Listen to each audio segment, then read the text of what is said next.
नमस्कार दोस्तों, पायस एस्ट्रोलॉजी में आपका स्वागत है। दोस्तों, दुनिया के बहुत सारे लोग जो ध्यान करते हैं परंतु उन्हें ध्यान में सफलता नहीं मिलती। ध्यान करते समय उन्हें महसूस होता है कि उनका ध्यान नहीं लग रहा। इससे वह विचलित हो जाते हैं। गीता में भगवान श्री कृष्ण ने उपदेश में ध्यान के विषय में बहुत सारी बातें बताई हैं जो बड़ी सारगर्भित यानी मीनिंगफुल हैं। हम लोग एक श्लोक सुनते आए हैं, कर्मण्येवाधिकारस्ते मा फलेषु कदाचन, यानी कर्म करो और फल की चिंता ना करो। आप कहेंगे कि ये ध्यान से कैसे जुड़ा हो सकता है, तो जानने के लिए पूरा वीडियो देखिए और यदि वीडियो अच्छा लगे तो इसे लाइक जरूर कीजिएगा। ध्यान करने से पहले हमें क्या करना है यह समझने के लिए यह वीडियो देखना बहुत जरूरी है, अन्यथा ध्यान में थोड़ी कठिनाई आएगी। स्वामी सर्वप्रियानंद जो वेद, वेदांत, उपनिषद और योग तथा मनोविज्ञान पर बहुत अच्छी पकड़ रखते हैं, उनके भाषण बड़े बड़े विश्वविद्यालयों में होते हैं। उन्होंने अपने भाषण में एक पुस्तक लेखक जिनका नाम मिहाय चेक्सिंटमिहाय है, जिन्होंने फ्लो नाम की बुक लिखी थी, उनके बारे में जिक्र करते और उनके विचार बताए। उन्होंने कहा कि आपकी जिंदगी की क्वालिटी आपके एक्सपीरियंस की क्वालिटी पर निर्भर करती है। हमारे हर दिन हर मिनट के अनुभव हमारे जीवन की क्वालिटी को निर्धारित करते हैं और इसी मिनट के अनुभव की क्वालिटी हमारे कंसंट्रेशन पर निर्भर करती है। वह कहते हैं कि हम अपनी कंसंट्रेशन केवल एग्जाम में पास होने या अपने लक्ष्यों को प्राप्त करने के लिए इस्तेमाल नहीं करते, बल्कि यह हमारी लाइफ की क्वालिटी को भी बताती है। पूरे जीवन का आनंद लेने और अनुभव की गहराई जानने के लिए हमें डीप कंसंट्रेशन की जरूरत होती है। मिहाय ने कंसंट्रेशन के गहरे अनुभव को फ्लो का नाम क्यों दिया, वे एक छोटी सी बात बताते हैं कि एक बार निहाय ने एक म्यूजिक कंडक्टर जो बीच में खड़े होकर डंडियां हिलाते हैं, उनसे पूछा कि आपको ज्यादा खुशी कब मिलती है। तो म्यूजिक कंडक्टर ने कहा कि जब मैं ऑर्केस्ट्रा के बीच में होता हूँ, उस समय लगता है कि सब कुछ अपने आप हो रहा है, अपने आप मेरे हाथ पैर चल रहे हैं, जैसे अंदर से म्यूजिक बह रहा हो। ये फ्लो है। ये फ्लो कोई अनोखा अनुभव नहीं है दोस्तों, यह हम सबके साथ होता है। हम सब इसे कई बार महसूस कर चुके हैं।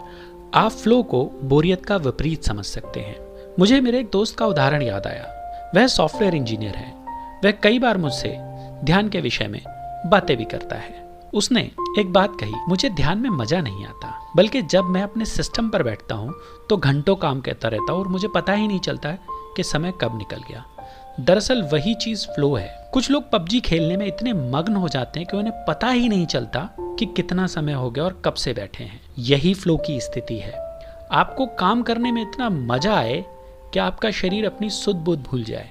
यही चीज ध्यान से पहले का अनुभव है, जिसे फ्लो कहा जाता है। स्वामी सर्वप्रियानंद एक टेनिस के खिलाड़ी का एग्जाम्पल देते हुए कहते हैं कि जब टेनिस का खिलाड़ी खेलना शुरू करता है तो उसके सामने एक ही लक्ष्य होता है कि बॉल को मारकर दूसरे के पाले में पहुंचा दे।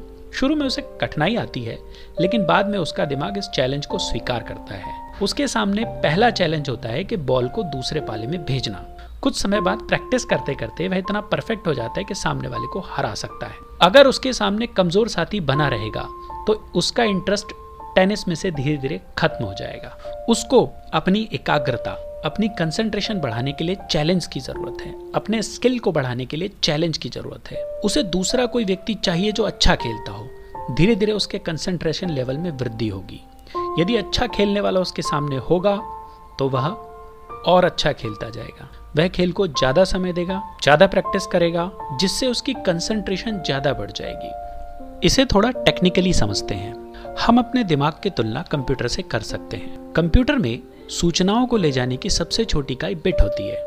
आपने सुना होगा कितने बिट की रैम है। मोबाइल फोन खरीदते समय आपने अक्सर ध्यान दिया होगा, हमारा दिमाग एक सेकंड में 128 बिट डेटा ही ट्रांसफर कर सकता है।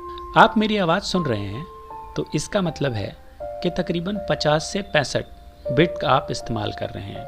इसलिए जब दो लोग बातें करते हैं तो समझने में थोड़ी दिक्कत होती है, और 3 लोग अगर बात करें तो हमारा दिमाग कंफ्यूज हो जाता है। एक बार में हमारी इंफॉर्मेशन ग्रहण करने की क्षमता काफी सीमित है। लोग खुद को मल्टीटास्कर बताते हैं और कहते हैं कि हम एक साथ 2 काम कर लेते हैं, जैसे कि हम कहीं जा रहे हों और मोबाइल पर बात कर रहे हैं। ऐसी स्थिति में हमारा दिमाग बहुत तेजी से शिफ्ट होता है। वह 1 सेकंड के 18वें हिस्से में कभी सड़क पर तो कभी मोबाइल पर जाता है। एक उदाहरण द्वारा समझिए कि जब आपको सड़क पार करनी होगी तो आप या तो उस व्यक्ति की बात सुनेंगे जिससे आप बातें कर रहे हैं, या फिर उसे कहेंगे कि 1 मिनट रुक जाओ, मैं सड़क पार कर लेता हूँ। इसका मतलब आपके दिमाग को उस समय हाई कंसंट्रेशन की जरूरत है। वह सारी बिट एक साथ खर्च कर देता है कंसंट्रेशन के लिए। जितनी ज्यादा बिट एक जगह पर खर्च होती है उतना ही हाई कंसंट्रेशन होता है। हम कितनी बिट एक वस्तु पर खर्च करते हैं वही हमारी कंसंट्रेशन का पैमाना है। यानी जितनी ज्यादा बिट उतनी स्ट्रॉन्ग कंसंट्रेशन। हम 128 की 128 बिट एक जगह पर खर्च नहीं कर सकते, क्योंकि कुछ बिट्स हमारे शरीर और आसपास के वातावरण के कारण खर्च हो जाती हैं। जैसे हमारा सांस लेना, धड़कन चलना और हमारी आंखों द्वारा देखे गए दृश्य। अगर आप 100 बिट तक एक जगह लगा सकते हैं तो इसे हाई कंसंट्रेशन माना जाता है। गीता का एक श्लोक तो आपने सुना होगा जिसमें कहा जाता है कि कर्म करो और फल की चिंता ना करो। स्वामी विवेकानंद कहते थे कि जब आप कर्म करते हो और सोचते हो कि मुझे क्या रिजल्ट मिलेगा, तो आपकी आधी एकाग्रता रिजल्ट पर चली जाती है, जिससे आप काम में पूरी तरह से अपना ध्यान नहीं दे पाते। सचिन तेंदुलकर एक बात कहते थे कि जब मुझे मैच के बीच में ध्यान देना होता है तो मैं स्कोरबोर्ड देखना बंद कर देता हूँ। यदि आप अपनी सीमाओं के परे जाकर कुछ करना चाहते हैं तो रिजल्ट के बारे में बार बार सोचना बंद कर दीजिए, क्योंकि रिजल्ट के बारे में यदि आप बार बार सोचेंगे तो आपकी कंसंट्रेशन वीक होगी। आप अपने कार्य में 100% नहीं खर्च कर पाएंगे। इसलिए जब आप इन विचारों को छोड़ देते हैं तो ध्यान में जाने के चांसेस बढ़ जाते हैं। दिमाग को चैलेंज लेने की आदत है। यदि आप उसे एकाग्र करना चाहते हैं तो उसे बार बार पकड़ कर लाना पड़ेगा। कोई चैलेंज देना होगा, नहीं तो विचारों के साथ वह भागता रहेगा। डीप कंसंट्रेशन के लिए क्या करें? तो आपने बच्चों को लाइब्रेरी में पढ़ते हुए देखा होगा, वह कैसे सर घुसा कर पढ़ते हैं।